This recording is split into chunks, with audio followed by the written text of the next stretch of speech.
सो भाई this is your challenge. भाई अगले 15 से 20 दिन के लिए मैं तुम्हें वो चैलेंज दे रहा हूं कि अगर तुमने अप्लाई कर लिया, कम से कम तुम्हारा स्कोर 10 से 20 नंबर तक इंप्रूव करेगा ही करेगा। सो हाय एवरीवन, कैसे हैं आप सभी। सो गाइस, आई होप कि आप लोगों की एसबीआई क्लर्क की तैयारी बहुत अच्छे से चल रही होगी, बिकॉज आप में से बहुत सारे स्टूडेंट अभी बहुत ज्यादा परेशान है, बिकॉज मॉक में लगातार स्कोर गिरता जा रहा है। बहुत सारे स्टूडेंट जो लगातार मुझे इंस्टाग्राम पे, टेलीग्राम पे या वीडियो में नीचे कमेंट करके बोल रहे हैं, भैया 40 से 50 के बीच में स्कोर जाके ऐसा फंस गया है, ना तो इसके ऊपर जा रहा है ना नीचे जा रहा है। नीचे जरूर चला जाता है, मतलब स्कोर इससे कम तो चला जाता है, 30s में भी आ जाता है, पर 50s के ऊपर नहीं जा रहा। 60-70 मतलब जो ideal cut off SBI clerk का जाएगा लगता है, तो क्लरिकल में ऊपर ही जाता है, तो उस रेंज में नहीं पहुंच पा रहे। तो बहुत डिटेल में सारी चीजें कवर करूंगा, और इस वीडियो के बाद जो जो मैं बता रहा हूं, सबसे इंपॉर्टेंट जो बता रहा हूं, 3 या 4 पॉइंट्स ही बताऊंगा, पर वो 3-4 पॉइंट्स अगर आप अगले 15-20 दिन तक अप्लाई करते हैं, 100% आपका स्कोर इंप्रूव होने लग जाए। ठीक है, एक एक करके सारे पॉइंट्स की बात कर लेते हैं। भाई सबसे पहला पॉइंट, भाई अगर आपका आज प्रीलिम्स भी कवर नहीं है, भाई आप प्रीलिम्स का मॉक लगा रहे हो, उसमें भी आपके 30-40 नंबर ही आ रहे हैं, और अब आपको लग रहा है कि भैया बहुत सारे लोग बोल रहे हैं अभी मैं मेंस चालू कर दूं, तो मैं बोलूंगा देखो, अगर 30-40 नंबर पे अभी बैठे हो, बिल्कुल मेंस पे जंप करने की जरूरत नहीं है।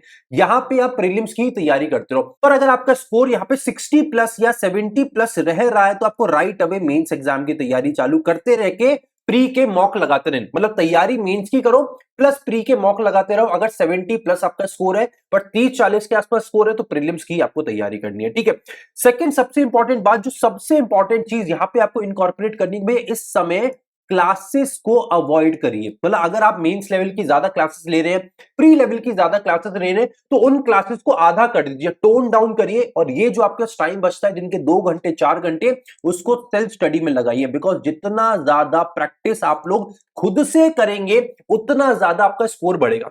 ये मैं बार बार बोलता हूं, भाई मैं खुद भी एक एजुकेटर हूं, मैं खुद भी इंग्लिश पढ़ाता हूं, पर अपनी इंग्लिश की क्लासेस में भी यही बोलता हूं कि भैया अगर एग्जाम बहुत नजदीक आ रहा है, तो तुम्हें ज्यादा समय सेल्फ स्टडी पे ही देना चाहिए। बिकॉज एक टीचर तुम्हारा कॉन्सेप्ट क्लियर करवा सकता है, एग्जाम क्लियर करवाने के लिए तुम्हें खुद सेल्फ स्टडी करनी पड़ेगी। एक टीचर एग्जाम क्वालिफाई नहीं करवा सकता। टीचर का काम है तुम्हारे कॉन्सेप्ट क्रिस्टल क्लियर करवा दे। अगर उतना वो करवा चुका है, बेसिक तुम्हारे कवर्ड है, फाउंडेशन हो चुका है, क्लासेस को अभी छोड़ दो, पूरा टाइम सेल्फ स्टडी में लगा दो। ठीक है, कितना टाइम, मतलब कितना भैया, कितने सेट लगाने चाहिए, तो आइडियली मैं एक एक सेक्शन वाइज बात कर लेता हूं। भाई अगर आपकी आज बोलते भैया इंग्लिश बहुत कमजोर है, तो सबसे पहले जो भी सेक्शन आपका सबसे कमजोर है, उसके सेक्शनल मॉक लगाना चालू करो। उस सेक्शन के सेक्शनल राइट अवे लगाना चालू करो। ठीक है, इसमें आप क्या करोगे, हर दिन मिनिमम एक सेक्शनल आपको लगाना है, और उस एक सेक्शनल में, सेक्शनल तो आप लगा लो, 20 मिनट का सेक्शन होगा, और उससे भी ज्यादा इंपॉर्टेंट है जब आप उस सेक्शन का एनालिसिस करोगे। तो एनालिसिस करते टाइम आपको यह पता लगाना है कि भैया कौन सा ऐसा टॉपिक है, देखो मैं आपको बहुत इंपॉर्टेंट चीज समझा रहा हूं, आपकी स्ट्रेंथ और वीकनेस कैसे पकड़ोगे। कौन सा ऐसा टॉपिक है जो मेरा बार बार हर पहले या दूसरे मॉक में गलत हो जाता है। फॉर एग्जाम्पल आप बोलो भैया एरर डिटेक्शन के ना ये पर्टिकुलर सब्जेक्ट वर्ब अग्रीमेंट वाला जो भी क्वेश्चन आता है मेरे से गलत हो जाता है, या भैया अगर इन्फेरेंस बेस्ड रीडिंग कॉम्प्रिहेंशन में आ जाता है वो गलत हो जाता है, या भैया मैं पैरा जंबल जब भी करने जाता हूं या जाती हूं तो ये भी गलत हो जाता है। अगर आपने लेकिन लगातार 4 या 5 मॉक टेस्ट में यही टॉपिक्स आपके बार बार गलत हो रहे हैं, तो आपको पता चल गया भाई ये आपके वीक टॉपिक्स हैं। अब एग्जाम में जब भी आप जाओगे, आपको इन टॉपिक्स को कभी पिक नहीं करना। मतलब अगर ये टॉपिक आते भी हैं, एरर डिटेक्शन का सब्जेक्ट वर्ब अग्रीमेंट आता है, रीडिंग कॉम्प्रिहेंशन में इन्फेरेंस बेस्ड आता है, पैरा जंबल आता है, आपको इन टॉपिक्स को पिक ही नहीं करना, इन टॉपिक्स को उठाना ही नहीं है।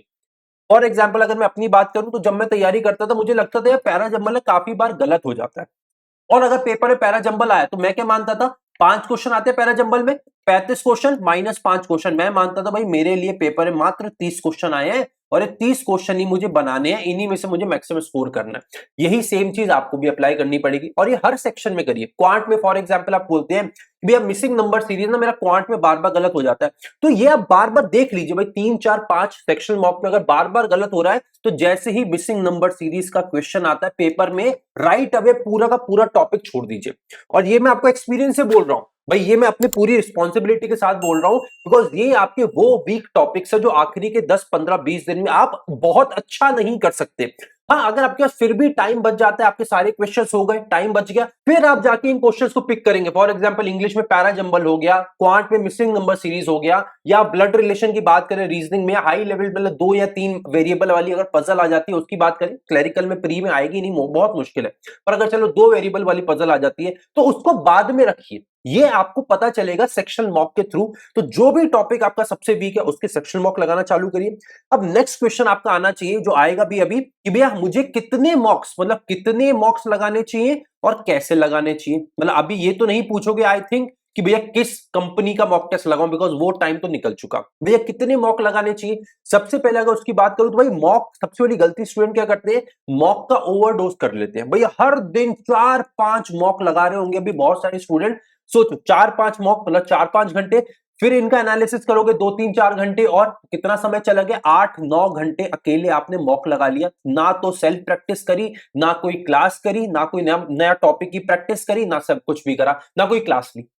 ये वाली गलती कभी नहीं करनी। आप लोग अगर डेली मॉक लगाते भी हो, मतलब मैं तो अभी भी नहीं बोलता, मॉक अगर आपको डेली लगाना है तो आखिरी के जो 10 दिन होते हैं उन दिनों में हर दिन आपको 2 मॉक्स लगाने चाहिए। ओनली लास्ट 10 डेज मतलब आखिरी 10 दिनों में आपको टोटल 20 मॉक्स कवर करने हैं। पर अगर उससे पहले, अगर अभी आपके 15 दिन या 20 दिन टोटल बचे हैं तो अगले 5 या 10 दिन के लिए मैक्सिमम 1 मॉक आप लोग डेली लगाइए, उससे ज्यादा मत लगाइए।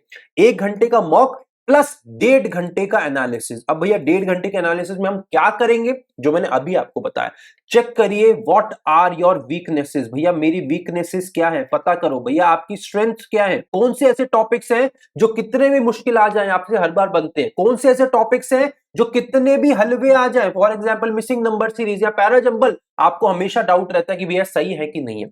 उन टॉपिक्स को पता करिए 1.5 घंटे में। प्लस एक और चीज मैं हमेशा अपने मेंटरशिप सेशन में बोलता हूं, पेड सेशंस में, कि स्क्रीनशॉट टेक्निक, एसएसटी करके मैं उसका नाम लेता हूं, एसएसटी हमने एक टेक्निक लगा ली, स्क्रीनशॉट टेक्निक। इसमें क्या होता है, जब भी आप कोई मॉक टेस्ट लगाते हैं, आपसे अगर कोई भी गलती होगी, फॉर एग्जांपल आपने आज इंग्लिश लगाया, इंग्लिश में एरर टेक्शन में आपके 5 में से 2 क्वेश्चन गलत हो गए, आप फटाक से उनका स्क्रीनशॉट लेंगे, अपने फोल्डर में डाल देंगे। आप अपने डेस्कटॉप के ऊपर, अगर लैपटॉप में पढ़ रहे हैं तो डेस्कटॉप के ऊपर एक फोल्डर बनाइए बैंक एग्जाम करके, मैं शॉर्ट में लिख रहा हूं बीई, बैंक एग्जाम करके। इनके अंदर 3 फोल्डर बनाइए भाई, एक बनाइए इंग्लिश का, एक बनाइए क्वांट का, एक बनाइए रीजनिंग का। इंग्लिश क्वांट रीजनिंग, इंग्लिश के अंदर इंग्लिश के सारे स्क्रीनशॉट, क्वांट के अंदर क्वांट के, रीजनिंग के अंदर रीजनिंग के। अब भैया इन स्क्रीनशॉट का करना क्या है, तो भाई अभी आपके दिन कितने बचे हैं, 15 से 20, 15 से 20 दिनों में जितने भी स्क्रीनशॉट इसमें जाएंगे उसके कम से कम 2 से 3 बार रिवीजन कर लेना। अब भैया ये बोलने में तो बहुत आसान लग रहा है, मैंने बोल दिया, तुम लोगों ने सुन भी लिया, फिर भी तुम लोग नहीं कर पाओगे।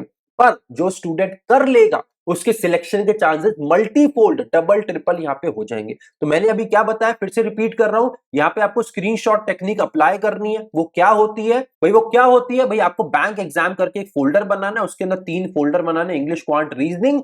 जितनी भी गलतियां आपकी मॉक में हो रही है सेक्शन वाइज सबका स्क्रीनशॉट लीजिए, इन फोल्डर के अंदर सेव करते जाइए। अगर आप फोन में लेते हैं तो गैलरी में आ जाएगा, स्टार मार्क फेवरेट करके रखिए, बार बार रिवीजन करिए। हर रात को सोने से पहले आपको हर एक स्क्रीनशॉट रिवाइज करना, चाहे 10 हो, चाहे 1000 हो, चाहे 5000 हो, हर स्क्रीनशॉट रात को सोने से पहले आपको पढ़ना ही पढ़ना है।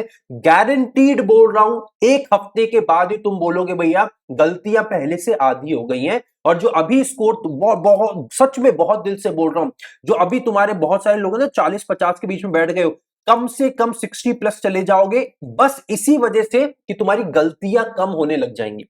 मतलब देखो 2 चीजें होती हैं, स्कोर इंप्रूव करने के 2 तरीके होते हैं। पहला, राइट क्वेश्चन, सही जवाब बढ़ाओ। दूसरा, गलत जवाब कम करो। ज्यादा बेनिफिट किसमें होता है, जब तुम गलत जवाब कम करते हो, क्योंकि हर एक गलत जवाब में कितना नंबर कटता है, 0.25। अब सोचो अगर यही सवाल तुम सही कर देते तो 1 नंबर तो तुम्हें सही जवाब का मिलेगा, प्लस ये जो 0.25 तुम गलती के करते ये भी तुम्हारे बच जाएंगे। तो हर गलत हुए सवाल को अगर तुम सही करते हो तो 1.25 नंबर मिलता है, और सही करे हुए सवाल को सही करते हो तो मात्र 1 नंबर मिलता है। दैट मींस गलतियां कम करने में तुम्हारा स्कोर और तेजी से इंप्रूव होगा। जो आज 40-50 के बीच में बैठ गया है ना, वो आराम से 60 प्लस चला जाएगा, और 1 हफ्ते का समय और दोगे तो 70 प्लस चला जाएगा। उसके बाद तुम्हें पीछे मुड़ के देखने की जरूरत नहीं पड़ेगी।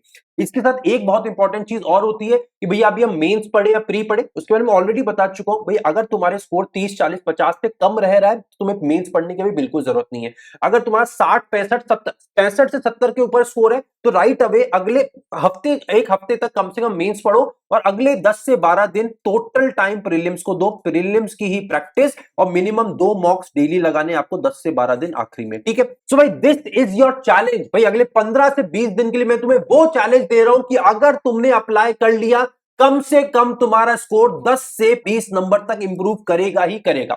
मतलब 10 से 20 नंबर अगर बढ़ाने हैं अगले 15 से 20 दिन तक डेली तुम्हें यह टारगेट पूरा करना ही पड़ेगा। अगर तुम्हें चैलेंज मंजूर है तो कमेंट करके बताओ भैया चैलेंज एक्सेप्टेड। और अगर कोई भी और डाउट है तो नीचे डालो, पूरी कोशिश रहेगी अपने हर छोटे भाई बहन का डाउट जल्दी से जल्दी क्लियर आउट कर सके।